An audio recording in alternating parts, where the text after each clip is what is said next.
শাহজাদপুরে গবাদি পশুর খামারে বিষ প্রয়োগে ষাঁড় গরুর মৃত্যু।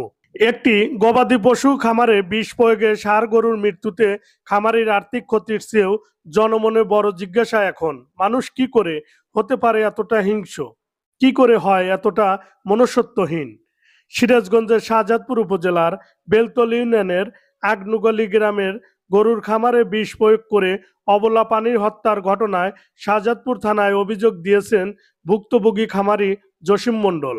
এদিকে অবলা পশুর সাথে মানুষের এমন হিংস্রতায় ক্ষুদ্র এবং হতভম্ব এলাকাবাসী।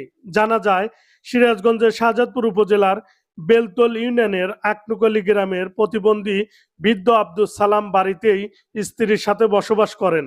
বাড়িতে পর্যাপ্ত জায়গা থাকায় এবং বাড়ির পাশে মাঠের কাঁচা ঘাসের প্রতিবন্ধী সালামের মেয়ের জামাই জসিম মণ্ডল গরুর খামার করার সিদ্ধান্ত নেন।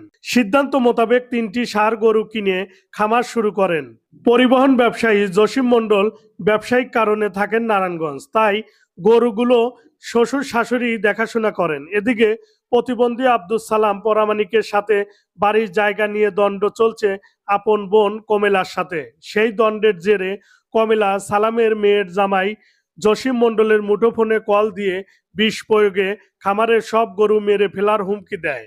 বিষয়টি তাৎক্ষণিক শ্বশুর শাশুড়িকে জানিয়ে সতর্ক থাকতে বলে জসিম মণ্ডল। কিন্তু 24শে ডিসেম্বর বুধবার রাতে কোনো এক সময় খামারে গরুর খাবারের মধ্যে বিষ প্রয়োগ করেন। রাতেই একটি গরুর মুখ দিয়ে ফুফুরি উঠে মারা যায়। বিষয়টি আঁচ করতে পেরে খামারের অন্য গরুগুলো খামার থেকে সরিয়ে ফেলা হয়। জানতে পেরে ওই দিন রাতে জসিম মণ্ডল নারায়ণগঞ্জ থেকে এসে পরদিন বৃহস্পতিবার পশু চিকিৎসকের পরামর্শ বাকি গরু চিকিৎসা দেন এবং বিষ প্রয়োগের হত্যার বিষয়টি নিশ্চিত হন। এ ঘটনায় জসিম মণ্ডল বাদী হয়ে শাহজাদপুর থানায় একটি লিখিত অভিযোগ দিয়েছেন। জসিম মণ্ডল সাংবাদিকদের জানান, তার শ্বশুরের সাথে ফুফু শাশুড়ির কমেলার জায়গা নিয়ে দ্বন্দ্ব চলছে।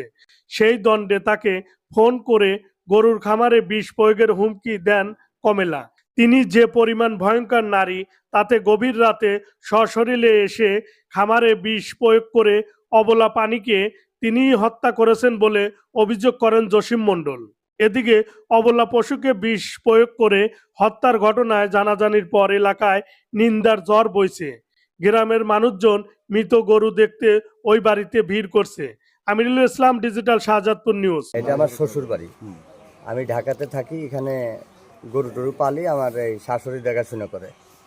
তা এর আগে আমার ফুফুর শাশুড়ি বলছে যে তোমার শ্বশুরের নামে এখানে 5 কাঠা 5 শতক জমি দেওয়া হয়েছে, যে আর জমি পাবে না। মানে আমার কথা যে আপনার তো বিয়ে দিয়ে 10 শতক দেওয়া হয়েছে, যে প্রতিবন্ধী মানুষকে ঠকাবেন কেন? পরে আমাকে বলছে তোর গরু এখান থেকে সরা, নাহলে তোর গরু বিষ দিয়ে মারিয়ে দেবো। তার আগে একটা ঘটনা ঘটছে, আমার শাশুড়িকে মারছে 3 মাস আগে। আমি থানায় অভিযোগ করেছি, শাহজাদপুর থানায়, কোনো বিচার পাই নাই, পুলিশের কোনো তদন্তও করি নাই। তে 1 সপ্তাহ আগে আমাকে বলছে তোর গরু বিষ দিয়ে মারিয়ে দেবো, নাইলে গরু এনতে সরা। আমি বলছি তুই পারলি মারেক গা, আমি গরু সরাবো না। এই 1 সপ্তাহের মাথায় কালকে হঠাৎকে গরু খাওয়া দেয়, আমার ছেলে রাখছে গরুর হঠাৎকে গাল দিয়ে লাল করে। তে বললাম কি হয়েছে? কছে হঠাৎকে আবার গরুর কে যেন কি খাওয়াই দিছে। কখন এই ঘটনা? কখন? রাতের 10টা বাজে। তা আমি বললাম গরু, আমার ভিডিও কলে গরু দেখাইলে আমি বললাম হ্যাঁ কিছু খাওয়াইতে পারে, এমন হুমকি তো দেশে। পর আমি শাহজাদপুর থানার ওসি স্যারকে ফোন দিই, ওসি স্যার আমার সাথে সাথে পুলিশ পাঠাইছে। পুলিশ পাঠানোর পরে পুলিশ আসছে, পুলিশ এসে দেখে টেকে পুলিশ বলছে যে এটা ডাক্তারের পরীক্ষা করেন। আমি সকালবেলা সরকারি ডাক্তার আনছিলাম, শাহজাদপুর যে সরকারি হাসপাতাল, পশু হাসপাতালের ডাক্তার আসছিল। আসার পরে ব্লাড পরীক্ষা করে, এই লালা পরীক্ষা করার পরে বলছে আপনার গরু বিষ দিয়ে মারা হয়েছে।